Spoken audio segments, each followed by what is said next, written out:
Is that we have more and more information about the British arms going to Ukraine, ending up in the hands of very nasty far-right individuals in Ukraine, including supporters of ISIS.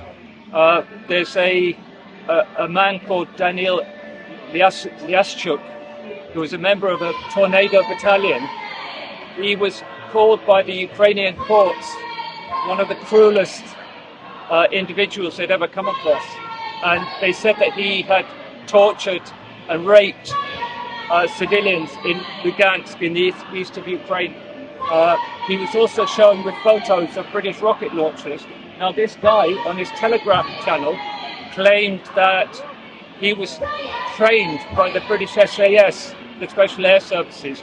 It doesn't matter what regiment he was trained by, but the fact is that the British Army, probably for years, has been arming and training these very nasty people. At the same time, in the West, what they've done, they've mounted an enormous, across-the-board cover-up about the fascists in Ukraine, about the Nazi groups. These people who support Bandera, the man who collaborated with Hitler in World War II, they actively participated in the Holocaust. They helped to run the concentration camps in Ukraine. They were present at the massacre at Babi Yar.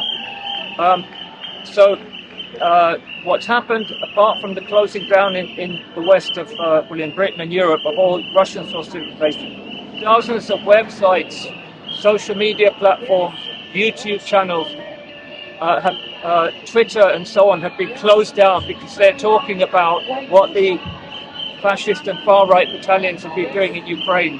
And that is torturing, murdering, destroying buildings. In Mariupol, for example, masses and masses of evidence of them shooting civilians, turning their houses into bases, using them as human shields, and so on.